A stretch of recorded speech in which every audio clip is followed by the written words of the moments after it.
Hi, I'm Vanessa Lee, registered nurse, top aesthetic injector, and a trusted authority in the world of beauty and skincare. I'm Nurse Janet, aesthetic nursing director at The Things We Do and trainer and mentor to new and future injectors. Welcome to the podcast. Join us as we cover all the things we do for beauty, weird shit included.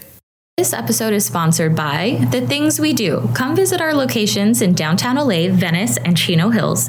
You can also inquire about appointments and can get a feel of what we do through our IG and TikTok at thethingswedo.co, or simply stroll on by the beauty bar and pick up all of your skincare essentials. We want to hear from you. Please send us a DM on our IG at thethingswedo.co with your questions or comments, and we will be choosing a listener to shout out and have their questions answered on upcoming episodes. Hi, everyone. Welcome back to the Things We Do podcast. I'm here with Nurse Janet G. Hi, everyone. I'm Vanessa Lee, and this is Season 3, Episode 10, Skincare That We Love and Skincare That We Don't Love. So I want you, again, to just roll with me, Janet. Let's do it. With the access that we have with medical grade skincare, with, all the stuff that's out now on Sephora, with samples being sent to us all the time, we have access to so much skincare, and we also have our own experiences of what really has not worked for us. And so I want to talk about this kind of stuff. So we'll start with, what kind of skin do you have? So my skin varies. Typically during the winter time and primarily most of the year, my skin is very dry. And I feel like dry skin is really hard to manage because you can't just slap moisturizer on it. I've learned that. And you can't over exfoliate it. Sometimes during the summertime, like now, I can have a little bit of oiliness, like combination skin in my T-zone. But I'm primarily dry skinned. I'm a dry skin gal. Dry skin gal. Okay, I'm combination. I used to be dry. Things have changed for me over time. I think it has a lot to do with not so much the aging process, but like the hormonal changes and how your adrenals affect how much oil you make and all of that. So I've become much more combo over time. I still get so dry in certain areas of the face. So there are things that I have to use to kind of combat that. And then I also have very sensitive skin in the sense that I react very strongly and break out to certain ingredients much more easily than maybe somebody else. And I also get hivey and pink and puffy very easily. So I have to be very careful with certain ingredients. And also I think that the estheticians that we work with, like Aziel, is so fed up with my skin because I'm so sensitive and so reactive to certain things. But it also, gives me a very strong testimony to what's worked for me and how I can, have empathy for the patients that also have the same type of, more difficult skin. And so let's talk about the things that have worked for us. Let's start with cleansers. Let's start with step 1, cleansers. Cleanse. So do you love a double cleanse? I always double cleanse. Me too. I have to double cleanse. Whether I wear on makeup or not, double cleanse, absolutely. I get so congested the next day if I have not double cleansed. Yeah. It just gets to, and the way I double cleanse is probably very different from how you double cleanse. I usually take micellar water, and that's my first cleanse, and then I'll do my actual cleanser. Yeah. Do you use the Aven one? Yeah. The Aven one is really nice. The Aven one is soft on nice. the skin. A lot of times a micellar cleanse can be too astringent for my skin for whatever reason, and so I do really love that specific product. If I'm wearing a lot of makeup, like if I have an event going on, I'll do like a balm to kind of melt the makeup off a little bit. A melting balm. Some of my favorites have been, actually my number one favorite is Then I Met You. The cleanser. It's just so good for the skin. The balm is really good. And it doesn't have a type of residue afterwards. And then I'll do a cleanser afterwards. So are we doing the same thing? Pretty much. So I use so what I'll do is I'll always use the micellar water, the Aven micellar water, and then I'll go in depending on what day it is. I use a gentle cleanser pretty much every day. So I love the Botany gentle cleanser. That's kind of my holy grail product that I've been using for years and years. And then 3 times a week at night, I use the Glide Glow scrub, because I need something to kind of exfoliate my skin. So we're doing the same thing. Are we really? The actives. Botany gentle cleanser, and then Monday, Wednesday, Friday is Glide Glow. I do it 2 times a week though, not 3 times. I used to, but then when my skin got a little bit more dry, Aziel told me not every day. Yeah. She's like, try 3 times a week. Yeah, sometimes people love to use I an was using it every day. exfoliating cleanser every day. Yeah, I was naughty. And that's so insane to me because that would wreck me. Like I would be breaking out and I would be so sensitive and splotchy and red. Yep. But for a lot of skin types, they can handle it a lot more 3 times easily. a week. I know we have a lot of patients that have very, very oily skin and they use it 4 to 6 times a week. It's, I come from the day and age, which you do too, of apricot scrub. Oh my God. Walnut scrub. I love making memes about the apricot scrub too because it was like, if you were an apricot scrub girly, like you were in the know in the 90s and the early 2000s. And now it's like I can't believe we did that to ourselves. That was an actual foot scrub that we were using on our baby skin. I cannot believe. So I think that's why when I grew up and I got exfoliators, I was like, with Glygo, I was using it every day. Yeah. And then Aziel was like, oh, naughty. This is so gentle. Yeah. And I was like, this is great. The Glyglow is great for using it on skin that needs an exfoliation on a cellular level because it's a chemical exfoliation and it's also a physical exfoliation. So there's the jojoba beads, but there's also glycolic acid and salicylic acid in it. So it's gentle enough that you feel like you're not wrecking your skin because of its gentle physicality, but it's a chemical exfoliation as well. So you want to make sure that you don't use it too much. I would start off with twice a week. Yes. And then work up to maybe 3 times or 4 times a week if you need it. But really start off low and slow and then tighter if you need. Yes. Okay, so that's cleanser. We love. Is there another cleanser that you feel like this was also really wonderful in the past, it just doesn't serve me anymore? Or is there any noteworthy mentions that we should shout out? Noteworthy, no. Honestly, with gentle cleansers, no. Because during COVID, when we didn't have access to the Botnia products and I didn't buy it like an idiot because I didn't know we were shutting down for 4 months, I tried 3 different gentle cleansers. Yeah. I hated all of them. Yeah. I had restocked on Glyglow, but the Botnia, I was like, I'll come back to work and buy this. And then I was gone for 4 months. So there's a lot that I don't like. The Botnia is just one of those that I stick with that one. Okay, let's move on to antioxidants in the daytime. Oh my gosh. Vitamin C. Personally, I can't use vitamin C. Yeah. I'm very reactive to it because of my sensy ass skin. So I personally, when I try to use, I still don't know which camera to look at. I'm looking at all of them. I keep going like this. I'm going cross-eyed. Maybe we should put that into the bloopers. Yeah. So with vitamin C, I'm so sensitive to it. I actually get red and irritated and puffy and splotchy throughout the day if I use a vitamin C. The only time, and there's different types of vitamin Cs, right? Like they're sourced from different materials also. I can take vitamin C if it's mixed with rice bran. So crazy that you figured that out. Yeah, and I've tried every vitamin C out on the market. So I don't love to use it because I don't want to keep experimenting. But I do know that Vichy, Vichy, that brand specifically, the source of the vitamin C is not something super different. Like it's not an exotic, new, gentle, but it has rice bran in it. And the rice calms my skin down so that I can accept the vitamin C nicely. Because I'm pretty sure it's L-ascorbic. I'll have to figure it out. But it's not something super different. So it was the rice that made the difference for me. Crazy. Yeah. Do you use a vitamin C daily? I hated vitamin C because I used to use the Ole Henriksen brand and it just smells like oranges. But I had no idea. I don't love an orange smell. It's nonsense. I think that's why I got it in chocolate. Yes. I don't like that. And your skincare, it's kind of ridiculous. You smell like a fruit. Yeah. But I remember I didn't realize that you can't leave the bottle open for too long because it oxidizes and destabilizes the whole product. And I was like, well, this is picky. I don't like my products to be high maintenance. I need them to be easy and low maintenance. And then I tried the Glytone one. The Glytone vitamin C. I love that one. It has squalene in it. It has vitamin E. Hands down, I've been using it for over a year. My favorite vitamin C. I do love that one. So I'm not crazy about vitamin C's for my own skin, but I do love that for our patients who love vitamin C. Not only are they seeing the brightening in the skin, but they're seeing that kind of glow that you get from the squalene because of its nourishing properties also. So I agree with you on that. Not from my own experiences, from what patients have told me. And there's actually research articles because I started using it morning and night. Yeah. And I was like, let me see what this does for my skin. And then I thought I was a genius. And I was like, well, this is working amazing at night. And I've cracked this code. And then I Googled it. And then I found there's research articles that are now saying oral and topical vitamin C at night is actually more beneficial for your skin and your body than during the day. Because your body regenerates the most between 9 p.m. and 2 a.m. So it does a it's more, it does a lot more healing wise for your body and your skin, or maybe not more, but it does the equivalent of what it does during the day. So I use it morning and night. And I thought it was a genius. I remember going to a Skin Medica symposium where the scientists were talking about when the skin most regenerates. It's from 9 p.m. and 2 a.m.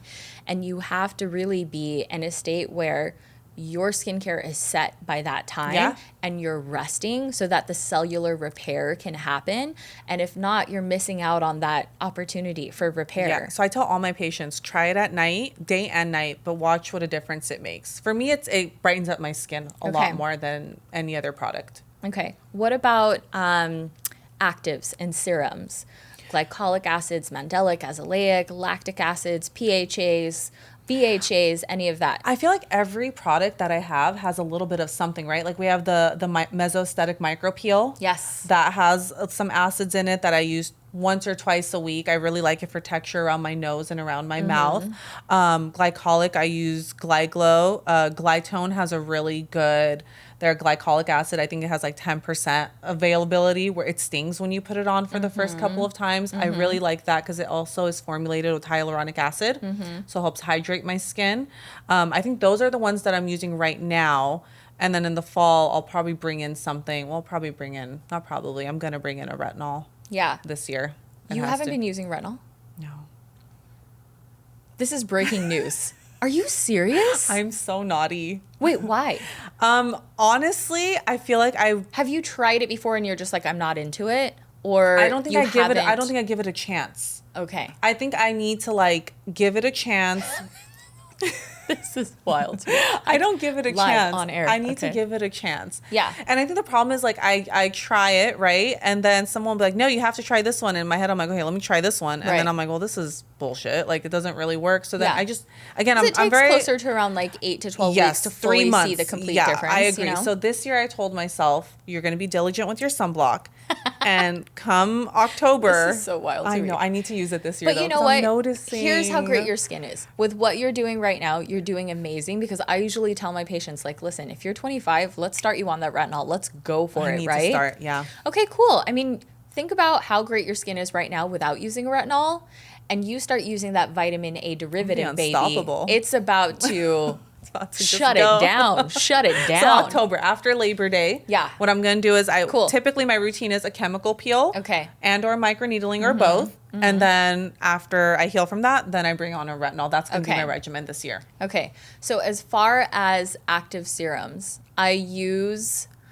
The actives that I absolutely love, are glycolics usually. So glycolic acid, which is typically from sugarcane and is one of the smallest molecules of AHAs, alpha hydroxy acids, that you can find on the market, is my favorite because I get very superficial breakouts that are right underneath the skin. I get a little bumpy and congested. Aziel, again, our esthetician, she's always like, you're so congested. And I'm like, I know, Ozzy. I'm always dehydrated. That's why, not dry, dehydrated. My cheeks are dehydrated and my T-zone is so congested, right? If I don't abide by my skincare routine and do my things. But when I am, she's like, okay, all right. And every now and then, like too much is going on with life, naughty. Putting the kids to sleep, all the activities, working late, all of that kind of stuff. And then I'll miss it and I'll congest so easily. So with the glycolic acid, that chemically exfoliates the superficial breakouts so nicely. And it also hydrates the skin beautifully as well because it's exfoliating that outer dead skin layer so that your skin is more bioavailable for your hyaluronic acids. So I love that so much, but I don't have a glycolic acid serum that I use. The glycolic acid is in the Glyglow. So once we use that for like 2 to 3 times a week, when we're using that as a cleanser, I leave it on for 1 minute once I get it into the skin. A little mask. And there you go. There's my glycolic acid. I'm set with it. As far as retinols, I love retinol. If you love what the glycolic acid does, retinol is like a powerhouse for cellular turnover. So it exfoliates a little bit more. It amplifies all of the other treatments that you're putting on your skin. So I remember I was like explained by a scientist years ago of like retinol is like the school bus that is holding all of the children inside. How and cute. The children are the molecules, the alpha hydroxy acids and the beta hydroxy acids, and it's getting it deeper into the skin. It's delivering it into the skin. And I was like, you can say scientific things to me. I'm going to be okay. I'm going to understand. But I also was fine. like, and also thank you for this because I'm going to explain this to patients this way. But so that's what retinol does for me. So the thing with Retin-A, tretinoins, retinoids in general, and retinol complexes is that because I have such sensitive skin, I have to use a retinol, which is a more gentle version to get a vitamin A derivative into your skin to get that exfoliation process going. Versus like a retinoid or tretinoin, you mean? Yes. Yeah. And so I am so sensitive that I can't withstand those things. Even like breaking through the barrier of like stick with it for the first like 3 to 4 weeks, even 6 weeks, like my skin is just wrecked. It's too much for me. And so I have to use retinol. So the gentle retinol, our do-over serum, that's what I love for my skin because it's mixed with these like very gentle, nourishing, softer delivery ingredients into the skin. And it's still a strong enough percentage retinol that it's making a difference. But that has been my holy, I would say start off with that. Yeah. Start off with that when you're ready in October after your peel. Yes, exactly. That's what I was thinking. I was like, let me start off with something that's going to be predictable for me and not like damage my skin. Yeah. Okay. So you've been a sunscreen girly, right? You've been so good with it. So tell me your favorite sunscreens. Tell me what's worked for you and what hasn't worked for you.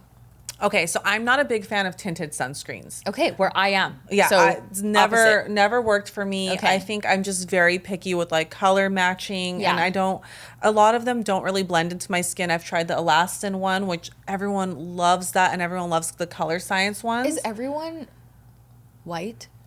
I know. I looked ridiculous. You know what? It makes sense. The office that I used to work at was primarily Caucasian. Okay, I feel like they maybe that's love what it is the Elastin because it one. blends in so much easier for them. Because I don't know a group of brown providers that are obsessed with it. No. But I don't know. They maybe love it's just not. it. But I tried their normal one. Okay. See, like I like that one. Okay. It was fine because without the tint. Without the tint, just their nourishing SPF moisturizer kind of thing, and it works really well on my skin. Okay. And then I tried the Color Science, the tinted one, and I don't like it because I couldn't find it. But now the fair one I got before my trip, that I could do. Oh, but their body bronze one, because I'm also very big on like. I don't recommend. Oh, why? Oh my gosh, if you see my most recent picture on Instagram in my green Skims bikini, it color transferred all over to my bikini. No. And I couldn't believe it. I was like, this is so sad. And it was like bronze. And when you put it on, it looks like body makeup. Yeah. But like body makeup shouldn't transfer like that. So it transferred. It should absorb into your body and stay there. And I let it sit and I was like, okay, I'm not a tinted girl. Anything that has any kind of color in it, not for me. You. The brush on Color Science, great. Only works on my skin in the summertime. Can't use it in the winter because I'm so dry. Okay. It just looks drier. Yeah. I'm just very picky about my skin looking like dewy. Okay, so your favorite sunscreen, non-tinted sunscreen, what is it? I like Elastin. Oh, you do like Elastin. I like Elastin. Just their normal one. What about our Color Science? Now that we got the fair one, I'll do the fair. But the fair is tinted though. But it's not, it blends in. Okay. But probably not this. What about Suntegrity? Have you tried? I never tried the Suntegrity one. What about all the Skin Medica sunscreens? Oh, they're Essential Defense. Essential Defense. Essential that's funny because I thought Defense. that's what you were going to say. No, I thought that you were an Essential Defense girly. You know I love Essential Defense. You know who loves Essential Defense? Aziel. The men. Men love Essential. It works really well on their skin. I don't know what men like. No, like a lot. Probably because they don't like the tinted stuff. That makes sense. You know what I mean? But you prefer Elastin.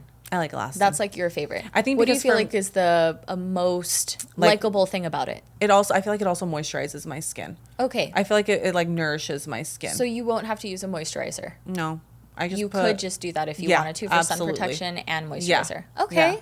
I can appreciate that. I'm like all over the place with sunscreen because I love sunscreen so much.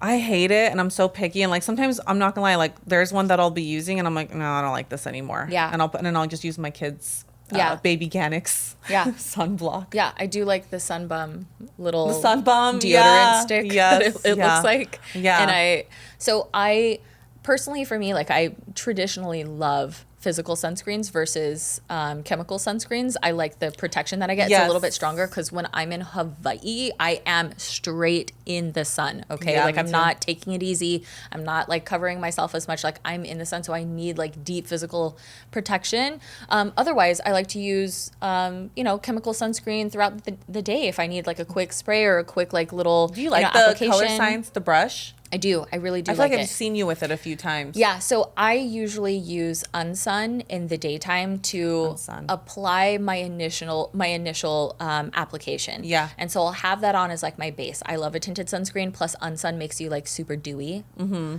It's comparable to Color Science Flex. Like I do really love that as well. Yeah. It's like a nice dewiness to the skin. It gives you like a That's luminescent. the one.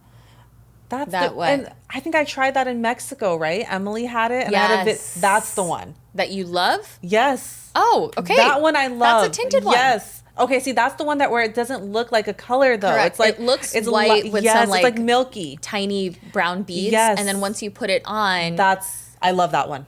That one because Emily had me try it, and then I got a bunch of samples, and I was like, "This is it. That's the one. That's the one the flex tinted that you're okay with. The flex. Yes. So Unsun and Flex have a similar dry down on the skin. Yeah. It's like dewy but not oily. Then I like throughout the day applicating like a quick boop boop boop boop boop. Color Science, sun forgettable. I like to place that on really quickly if I feel like I'm going to be out with the kids. And then I also really like, oh my gosh, there's so many of them. Vacation sunscreen. Do you know that brand? Yes, I just bought their perfume and it smells like summer in a bottle. Their stuff is so good. Yes. I also like that the texture of it, this is a non-tinted sunscreen. The texture of it is almost like a whipped sunscreen. Yes. Like it's so easy to put on and it brand. Smells so good. Where I've been sent a lot of sunscreen and if it smells like sunscreen, if it has that smell to it, I don't like that. Which Vacation is like so light and airy and fluffy. Yeah. There have been if you have sensitive skin, if there's a sunscreen that's mixed with a vitamin C or an antioxidant, if you have sensitive skin, there's a chance that you will like turn splotchy throughout the day. Mm-hmm. So there's a few that I've used in the past that the application is gorgeous. And then after a couple of hours, I start turning red. Yeah. What else do I really like? I do like Suntegrity. I really love their tinted sunscreens, and I do really like their non-tinted as well. It looks kind of gray when you put it on, and when you work it into the skin more, as a skin type 5, I have no problem with it. I think that's pretty much it. Oh, yeah. And then I really do like Essential Defense. I love sunscreen. I do really like Essential Defense from Skin Medica because it's a skin treatment at the same time of being a sunscreen, just like the Total Eye Repair, right? From Color Science.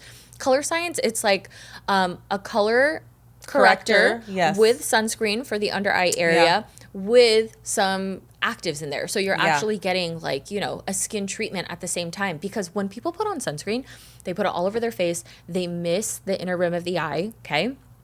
And they also miss right here. And if we're outside, everything was reflecting right here. So this skin is thinning, and also around the eyes, thinnest skin on the face is being missed as well. So I do really love to pay attention to those areas. I love sunscreen. I can tell.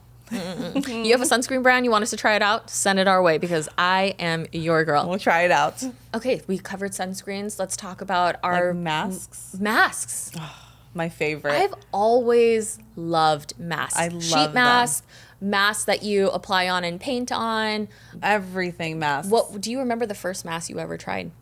I think it was like one of those from like Chinatown where they had like that skincare store, and it's like just like those little sheet masks that were probably like 50 cents. Yeah. That's the first How mask. old were you? Oh my God, probably like 8 or 9. Oh my God. I was young. Is that young? Yeah. Yeah. I had an older sister, right? And she was like in her preteens. Yeah, but that's like advanced. That's good. My mom was also all about like foot masks and I can tell your mom's like she likes to take care of herself. Yes, so I was around that kind of stuff. What's mom's name again? Nellie. Tita Nellie. Tita Nellie. My first face mask was a DIY face mask that I read about on Cosmopolitan or Glamour magazine. I was the same age as you, just about. Yeah. But I remember telling my story to people, and people were like, that's so young. Are you crazy? But I just was always interested in beauty and that kind of stuff, like taking care of yourself, skincare. Yeah.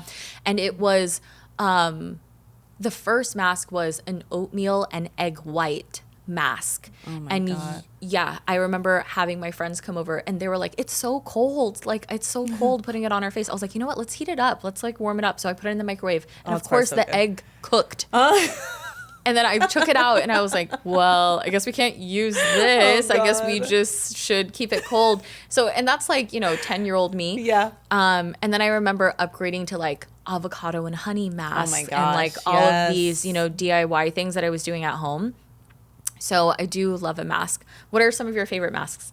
Okay, well, right now I'm obsessed with the coconut eye jelly with the niacinamide masks for the under eye area. Oh, okay, so hydrogel, like an actual mask application. The ones the things we do on. Love it so much. That's right here. Yes. I didn't even know you were going to say that. This is fantastic. That's honestly my favorite. I think because I'm always focused on my under eye area. Yeah. And it always needs little boosts, right? It turns the skin so supple and so hydrated. Yes. The skin has like almost like a pearlescent to it afterwards because it's so moisturized, but not oily. And it covers the entire cheek area. It does. So it really like works. I wanted to create a large enough area so that it was significant. Because sometimes you have these like eye masks that are like bleep. You know what I mean? And it's like, whoa. I've got a whole lot of cheek and skin and under eye going on here. Let's cover it. This is perfect. Actually, when I got back from my trip, I dermaplaned my skin. It's my favorite thing. I dermaplaned my skin and then I put that on. Yeah. Because I feel like your skin just gets so jet lagged and dry and disgusting. Yes, you're so right. And it's so hydrating. Hands down my favorite.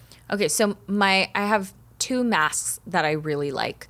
One of them is, oh my gosh, what's the brand? I'm seeing it. It's in that tube. It's an aluminum tube.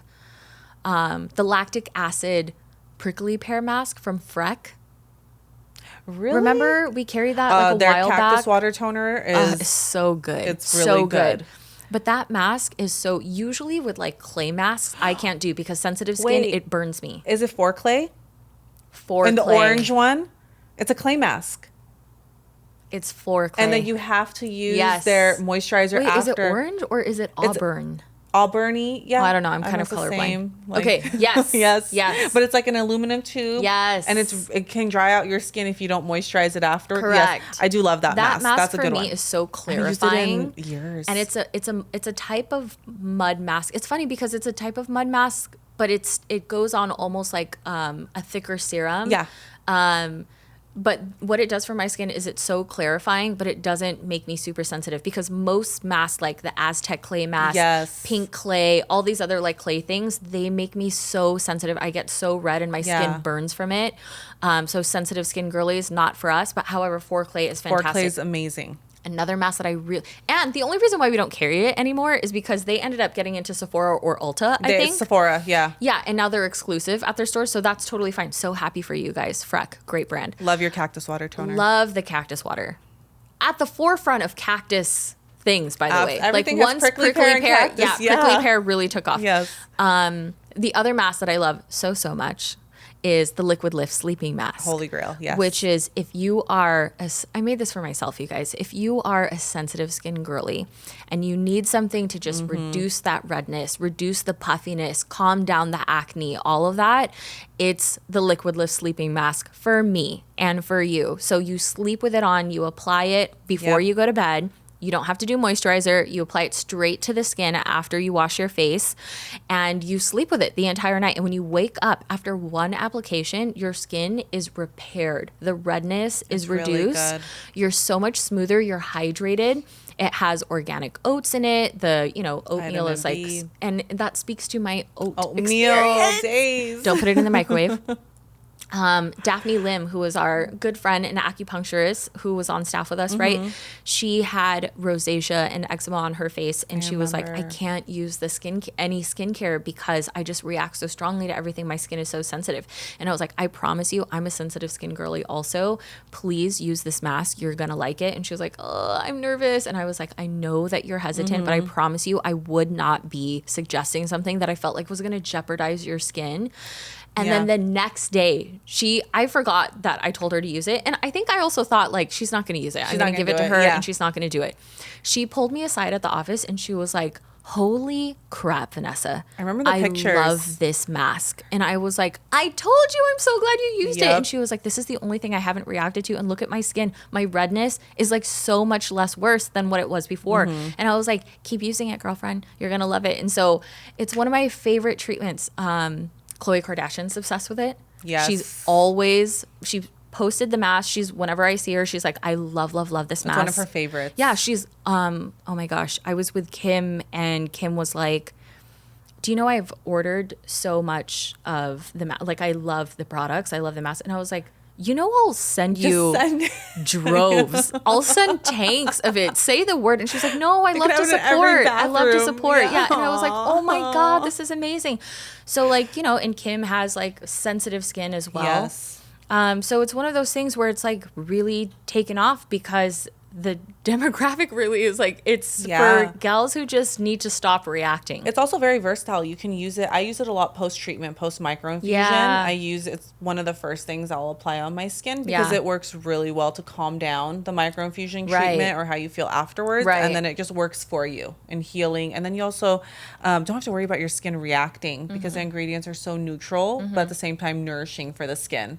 Let's move on to moisturizers and oils. Are you a moisturizer girl or an oil girl? I'm a both girl. Oh, do you put drops of oil in the moisturizer? Yes. That's who I want to be. Yes. And I can't. It works so well for me. It looks so good when people are doing that on their videos. I'm like, oh my God, I want to do really well. So I will use Isla Dry Oil and I will mix it with Sickle Fate. I love Sickle Fate. Oh yeah, from Aven. Yeah, from Aven. It's one healing. One of my favorite products ever. I have a really good family friend, Annette, and their son, he's autistic. He's 20 something years old and his skin is always like red. He's always picking at it. You know, he has developmental delays. And one time she's like, I just don't know what to use on him. Everything irritates him. And I was like, can I just bring something over and you just try it on him? So I bought Sickle Fate and I bought the thermal spring water because Kenny always runs hotter. So I said, we're just going to spray Kenny down. So I just sprayed him. He loves it. So they always keep that in their car. Is so good. And then she uses Sickle Fate on him and she's like, oh my God, Janet, like she makes me buy her like tubes. And she goes, that's the only thing he lets me put all over him. Sickle Fate is amazing.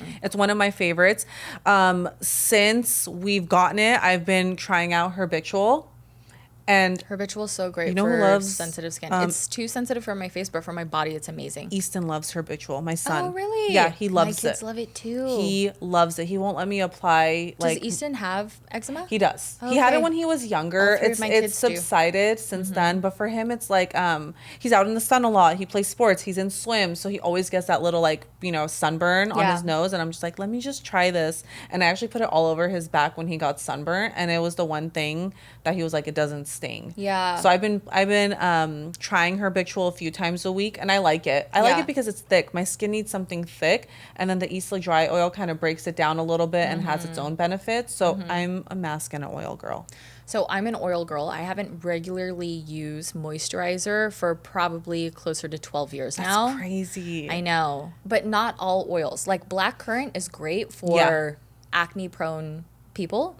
It breaks me out. Isla, because of the Tamanu Anani, it's a totally different composition. I love that. My skin also really loves like 100% squalene oil.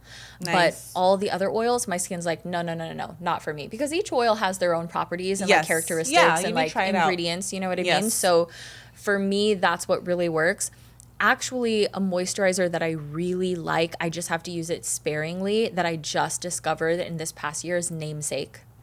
Okay. We have that at the Things We Do now because I found Devlin and I was like, oh my God, what is this moisturizer? I received a sample of it and I was like, this is going to break me out like all the other moisturizers. I've tried everything from like very neutralizing, super generic moisturizers to like, more luxurious, richer or like, non-comedogenic moisturizers. Everything breaks me out.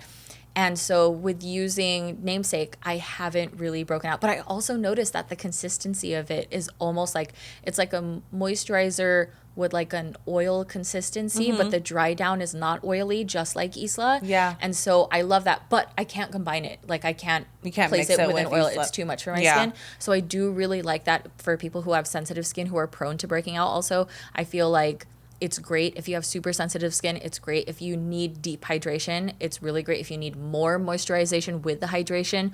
put a few drops of oil with it and you're good. Mm-hmm. Yeah, Are we missing something?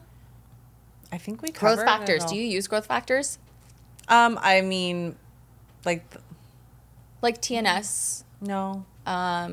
Anti-age? Any of that stuff? No. Do you? So TNS broke me out. It's not for me. We all know that I'm very... It's a bit off-putting. So growth factors are great for the skin in the sense of like reparative qualities and also rejuvenation qualities. When we talk about growth factors, some growth factors are like plant growth factors. We're talking about human growth factors. So with TNS, that's a human growth factor, right? From somebody. From... foreskin is what it's from. It's from when they've taken tissue that's been donated from circumcision, and that skin and that growth factor has been replicated, and that's the ingredient that is the human growth factor in TNS. It breaks me out. It's not for me. I know that a lot of people are obsessed with it, and it works really, really well for them. I think years ago, Oprah talked about how she used TNS, and it's like one of her like favorite things. Amazing. I think it's probably not great for super sensitive people like me. Yeah. But I have started using, because Christine told me about Anti-Age. Christine Son, she's one of our providers, our PA. She told me about Anti-Age, and she's like, listen, I'm sensitive too. Use this growth factor. It's not going to break you out. And I was like, she doesn't know me. But I used it. I humored her. And it has not been breaking me out. So Which one? Anti-Age, they have like a Skin Step 1 and 2. It has their growth factors in it. Janae told me about it because she loves Anti-Age. Janae loves Anti-Age also. I haven't broken out from it. I've been using it for weeks now. And so I do think that it's something that we're probably going to carry for post-treatment. I think it would be great for some of our for some of our patients. But I'm not crazy about growth factors because I've had like a weird history with them. Yeah. But I do know that for a lot of people, it's wonderful for them. I haven't had the greatest experience. I think that's the thing, is finding the product that works well with your skin. Like I tried TNS years ago. Right. But I didn't. Yeah. I wasn't like, I don't know. Honestly, I don't even know what I was looking for, to be quite honest. I think it's great for more mature skin and skin that has been through a lot of physical injury in the past, like a lot of acne scarring and stuff like that. So either you're more mature or there's been a lot of injury. That reparative quality of it can be fantastic if you can put up with the stinkiness of it. You know what I mean? Yeah. But otherwise, I would say maybe Anti-Age is going to be it for me. But I want to try it for a little bit longer. Yeah. We'll update everyone. Yes. We'll see. I'm going to try it then. Yeah. I think we're all set for the skincare. I think we are. That's it, guys. If you guys have any questions about any skincare products that you're interested in, or if you feel like there's something that's worked so well for you and has become your holy grail, please. Oh, God, I didn't talk about snail mucin. Snail mucin. Snail. Biopel. I love Biopel. I love Biopel so much. Their moisturizer, so good. Biopel is amazing.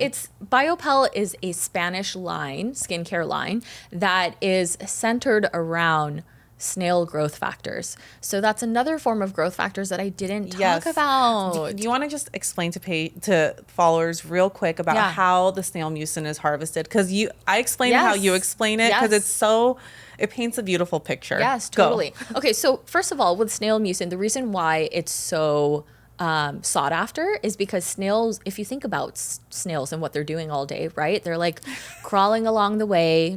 Are they crawling? Are they slugging? They're slugging across things. They're not becoming dry because of their production of snail mucin. And in that snail mucin is a huge dose of hyaluronic acid, and there's also glycolic acid in it. So it's glycolic acid that's not derived from sugarcane. It's derived from our little sluggish, mucousy friends.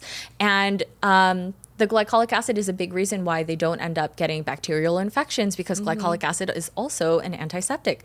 And so with the glycolic acid and with the hyaluronic acid, you're coating the skin, you're getting this nice plumping to the skin, but you're also protecting yourself from breakouts. It's also a nice exfoliant. So snail mucin is huge. Biopel is an entire line that's created around this specific, ingredient. And so I had a talk with one of their scientists, and I was like, I need to know. I'm in Los Angeles, okay? People are worried about the animals. We are very, has to be organic, has to be, no cruelty, all of that stuff. I personally I'm not like cavalier about those things, but for my patients that are, and if they're concerned, I want to be able to say how this snail mucin is harvested. And he talked about how they have a laboratory where these snails are spoiled to riches, basically, because they want to have healthy production of this snail mucin. And so he was like, no. And he had this like sweet Spanish accent. And he was like, the snails are protected. We bathe them every day. They choose their mates. They make love. We keep them protective. There is an entire like bio lab that mimics their natural environment, their habitat of what they would be in. And we get the best quality ingredients that way. And I was like, they make love. Like now we've seen on TikTok these snail mating rituals. You know what I mean? But I was like, they get baths. I don't get this. I'm on Snail Talk. But they get baths every day. This is insane. And he was like, yeah, actually their life expectancy with us is so much longer because they're not getting crushed. They're not getting like eaten. They're not God. And what they end up doing is they put them in this incubator and like agitate them a little bit with slight temperature shifts. And then they start producing all of this mucus, and then they take the snails out, and there's like almost like a sift underneath, and the mucus drops down, and then that's collected and put into the skincare. So it's not like we're crushing them and like they keep they're them not being alive killed and healthy because then you just get more out of them. Yes. So beautiful. So it's the byproduct of their excitement. You know what I mean? Yeah. So that's how it's. And I loved the snail mucin so much because it works so well for my skin, the healing quality of it, that we ended up putting snail mucin in our Do and Go, in our skin brew. So that's what's so like plumping, for when you're microneedling the skin with our at-home microneedling stamper, that's what's in it. It's the snail mucin and moringa. So you have your super antioxidant that's for sensitive skin also. And then you have, so we love it so much. I'm so glad you went back on that one. I can't believe. I know. I was like, I feel like we're BioCo. missing something. It's the snails. It's a big deal now. God bless. God bless. I've never looked at a snail the same since I started using BioCo. Yeah, like whenever I see one slugging away, I'm like, you little guy. I just want to get it and put it on. You little. No, not that far, right? Because I've seen those. Anyways, God. Let's wrap up. Thank you guys so much for joining us for our skincare segment. If you guys have any questions, please get in touch with us. Message us on Instagram, Nurse Janet G on Instagram, Vanessa Lee _RN on Instagram. We will hear from you soon, and we'll see you for the next episode. Thank you. Guys. Bye.